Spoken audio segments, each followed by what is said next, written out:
The letter arrived on a Tuesday, taped to my front door like an eviction notice, and it gave me exactly 72 hours to tear my grandfather's porch swing off my own house or pay a fine that would double every single day I refused.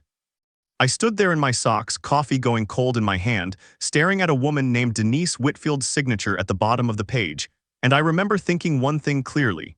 She has no idea what she just started. My name is Rachel Coleman, and until that Tuesday morning, 412 Maple Ridge Court was the quietest house on the quietest street in Fairhaven Estates. I bought the place 3 years ago, a modest 2-bedroom with chipped blue shutters and a wraparound porch that sold me the second I saw it. The porch swing came later in October, shipped in pieces from my grandfather's old workshop in Ohio after he passed. He built it himself in 1987, white oak, hand-sanded, the same swing I used to fall asleep on every summer as a kid while he told stories about the war and the fish that got away. Hanging it on my own porch felt like bringing a piece of him home. I never once thought a piece of wood and rope could start a war. Fairhaven Estates is the kind of neighborhood real estate agents love to photograph. Manicured lawns, matching mailboxes, a community pool with a strict 10 p.m. closing time. 62 houses, 1 homeowners association, and 1 woman who ran it like it was her personal kingdom. Denise Whitfield, HOA president for 11 consecutive years, a title she wore like a crown made of clipboard paper. I'd met her exactly twice before that letter. Once at a welcome coffee, where she measured my lawn with her eyes before she even shook my hand. Once when she left a passive-aggressive note about my trash cans being visible for 11 minutes past the permitted window. I'd laughed about it with my neighbor, Tom, who'd lived on Maple Ridge for 9 years and warned me, half joking, half serious, Denise doesn't like anything that wasn't her idea first. I didn't think much of it. I was wrong to underestimate her. For 2 months, nothing happened. The swing creaked gently on quiet evenings. Neighbors waved as they walked their dogs past my porch. A few even told me they loved it, that it gave the block character. I thought that was the end of the story. It was only the beginning. The first sign of trouble came on a Thursday afternoon in March. I was refilling the bird feeder when a car I didn't recognize slowed at the curb, and a woman got out with a tape measure and a clipboard. It was Denise. She didn't say hello. She walked straight up my front walk, measured the distance from my swing to the porch railing, wrote something down, and looked at me like I'd committed a crime in broad daylight. "This is a violation," she said, tapping her pen against the clipboard. "Porch furniture must be pre-approved by the architectural committee. This was never submitted." I told her calmly that a porch swing wasn't exactly a home addition, that dozens of houses on the street had similar furniture. She cut me off. "Not like this one, it doesn't match. It's an eyesore, and frankly, it drags down property values for everyone on this street." I remember the exact words because they stung more than they should have. Drags down property values. My grandfather's swing, the one thing in my house that still smelled faintly of his workshop, called an eyesore by a woman who'd known me for 4 months. I asked her to point me to the specific bylaw. She flipped through her binder for almost a full minute before landing on a page and jabbing her finger at a paragraph about uniformity of exterior aesthetic elements. It was vague, deliberately vague, I'd learn later. She told me I had until the 15th to remove it, or the board would proceed with formal enforcement measures. Then she got back in her car and drove off without waiting for a response, like she'd already won. I didn't sleep well that night. I pulled up the HOA's covenants online, all 41 pages of them, searching for anything specific about porch furniture. There was nothing. No dimensions, no material restrictions, no mention of swings at all, just that same vague aesthetic clause she'd used. A clause that in 11 years, according to Tom, had never once been enforced against anyone else on the street. Not against the Hendersons' oversized flagpole. Not against the Kowalskis' bright orange kayak that sat on their lawn for 6 months. Just me, just my grandfather's swing. In the days between the first warning and the deadline, I tried the reasonable route. I emailed the board directly, CCing Denise, Frank, and Priya, asking politely for the specific bylaw number, the date it was adopted, and any record of similar furniture being cited in the past. Only Denise replied 4 hours later, 1 line long, "The board's decision stands. Compliance is expected by the 15th. No bylaw number, no explanation, just a deadline delivered like a dare. I printed that email too. I had a feeling even then that I'd need a paper trail longer than a grocery list before this was over. On the 15th, exactly as promised, a second letter appeared, this one far more serious. It cited a violation number, referenced a fine of $150 per day starting immediately, and included a line that made my stomach drop. Continued noncompliance could result in a lien being placed on my property. A lien over a porch swing. I read that line 4 times before it fully sank in. Denise Whitfield wasn't just annoyed by a piece of furniture. She was coming after my house. That night I called my mother, half venting, half looking for advice, and she said something that stuck with me. Rachel, that swing is the last thing your grandfather ever built with his own hands. You are not taking it down because some woman with a clipboard had a bad afternoon. She was right, but being right didn't pay a fine that was about to start doubling. I hung up the phone staring at that letter, and for the first time I stopped feeling scared and started feeling something else entirely: determined. If Denise wanted a fight over a porch swing, I was going to make sure it was one she'd remember. The next morning I did something I probably should have done from the start. I called the county clerk's office and asked whether an HOA could legally fine a homeowner using a vague, unenforced clause that had never been applied consistently across the neighborhood. The woman on the phone, a clerk named Patricia, told me something that changed everything. Selective enforcement, she explained, was one of the most common ways HOA boards lost in court, because state law required community associations to apply their rules uniformly. If Denise had ignored a flagpole, a kayak, a trampoline, and a dozen other violations for years, but suddenly enforced an aesthetic clause only against me, that wasn't just unfair. It was potentially illegal. Denise wasn't finished either. 2 days after the lien letter, she showed up at my door in person, uninvited, without a single one of my emails ever answered.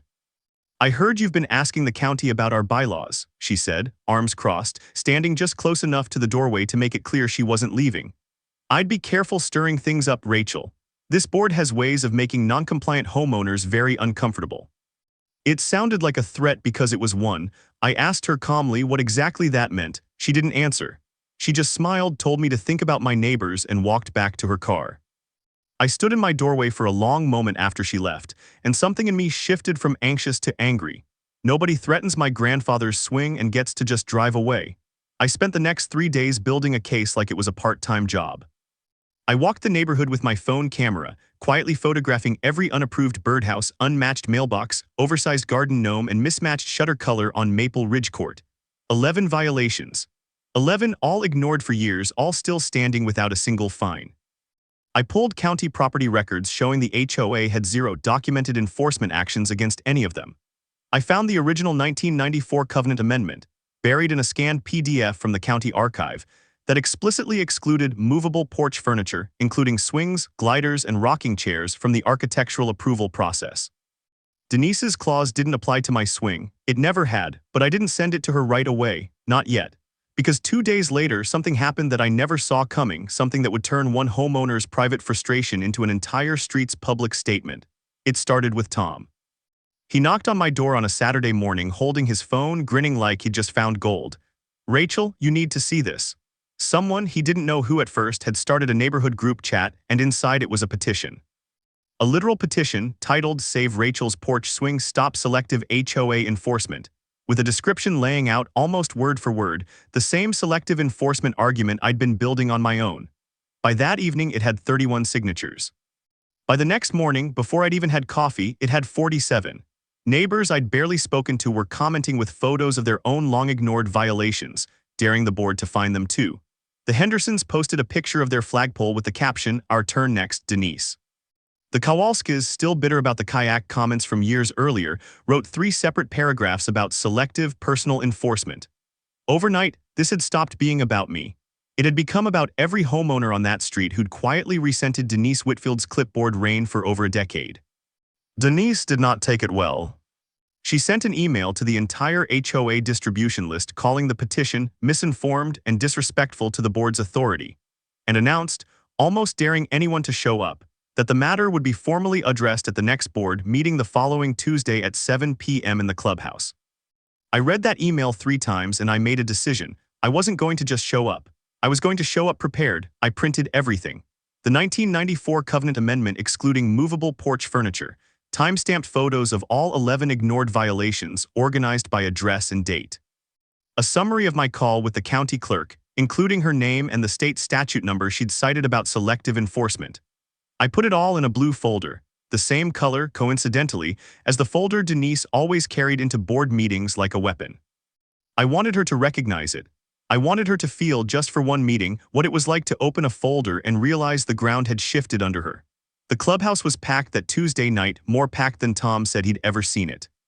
Word had spread fast, 47 signatures worth of fast, and nearly 30 homeowners showed up, most of them people I'd never once seen at an HOA meeting before. Denise sat at the head table between two other board members, Frank Delgado and Priya Anand, both of whom looked distinctly uncomfortable with the size of the crowd. She opened the meeting by reading the violation against me aloud, formal and clipped, like she was reading a verdict instead of an accusation. Homeowner at 412 Maple Ridge Court has failed to comply with architectural guidelines regarding exterior furniture, she said, resulting in accumulated fines of $900 as of this morning with continued daily accrual. $900 for a porch swing. A few people in the crowd actually gasped. I stood up before she could move to the next item on her agenda. I'd like to respond, I said, and I didn't wait for permission. I opened the blue folder. I read the exact language of the 1994 amendment excluding movable porch furniture from committee approval, word for word, and watched Denise's face change in real time. I held up the photos of the flagpole, the kayak, the garden gnomes, 11 violations spanning 6 years, none of them ever fined, all of them still standing exactly where they'd always been. I explained what Patricia at the county clerk's office had told me about selective enforcement, and I read the statute number aloud slowly enough that Frank Delgado actually started writing it down. This isn't about a swing, I said, looking directly at Denise. It's about whether this board enforces its own rules fairly, or whether it enforces them based on who Denise Whitfield has decided she doesn't like. The room went completely silent. Then someone in the back, I think it was the Kowalskis, started clapping, and it spread across the whole clubhouse before Denise could even open her mouth to respond. She tried. She stood up, insisted the amendment I'd cited was outdated, that the board had discretionary authority regardless of old paperwork. But Frank Delgado, to his credit, interrupted her for the first time in what Tom later told me was probably 11 years. Denise, if this amendment is real and it excludes porch furniture, we don't have discretionary authority. We have zero authority here at all. Priya Anand pulled out her own copy of the bylaws right there at the table and began cross-referencing it in front of everyone, her eyebrows climbing higher with every page. The silence that followed felt like it lasted an hour, though it was probably only 30 seconds. Frank called for an immediate vote to dismiss the violation and refund the accrued fine. It passed 5-1, Denise casting the only vote against her own board. But the night wasn't finished. Priya raised her hand and asked a question that clearly hadn't been on Denise's carefully controlled agenda. How many other selective enforcement complaints has this board quietly ignored over the years? Hands went up around the room. Actual hands, homeowners who'd never spoken publicly before, describing warnings that mysteriously never applied to certain houses, fines that vanished for people who golfed with Denise's husband, approvals granted overnight for her personal friends while everyone else waited months. What started as my porch swing hearing turned into a public airing of 11 years of quiet resentment, and Denise sat frozen at that table as it all came out, one homeowner at a time.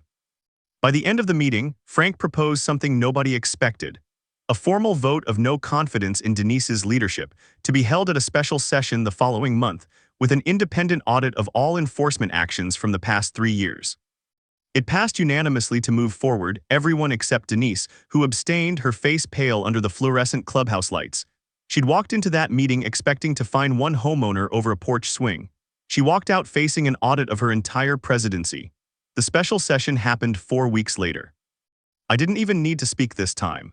The independent auditor, a retired property attorney named Gerald Voss who lived 2 streets over and had apparently been waiting years for an excuse to dig into the HOA's books, presented a report that ran 19 pages.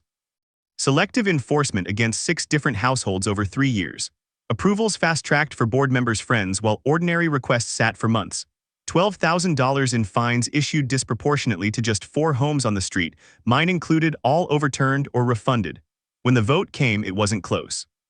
Denise Whitfield was removed as HOA president, 41 votes to 6, and Priya Anand was elected in her place before the meeting even adjourned. A few weeks after the vote, Priya, now the acting president, stopped by my porch with a printed copy of a brand new policy the board had adopted unanimously. Any future enforcement action would require photographic evidence, a specific bylaw citation, and a documented history of consistent application before a single fine could be issued. She called it, only half joking, the Rachel rule.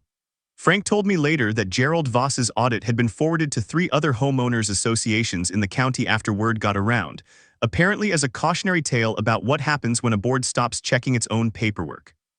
I didn't ask for any of that. I just wanted to keep my grandfather's swing on my porch. But I'll admit, there's something deeply satisfying about a fight you never picked turning into a rulebook other neighborhoods now use to protect themselves. I still have that $900 fine notice, the one that started it all. I keep it in the same blue folder, tucked behind the porch swing photos, as a reminder of exactly what one overreaching letter can accidentally set in motion. The swing still hangs on my porch. I sit on it most evenings now, coffee in hand, and more than a few neighbors stop by just to say thank you, because apparently they'd all been waiting years for someone brave enough or stubborn enough to open that folder in front of the whole board. Denise still lives on the street. We don't talk. She waves sometimes, tight and quick, and I wave back because I didn't do any of this out of spite. I did it because my grandfather built that swing with his own 2 hands, and no clipboard, no vague clause, and no woman with 11 years of unchecked power was ever going to take that away from me. If this story reminded you of your own HOA horror story, or if you've got a Denise on your street right now, drop it in the comments, because I guarantee you're not the only one who needs to hear it. And if you want more stories like this one, you know exactly what to do. See you in the next one.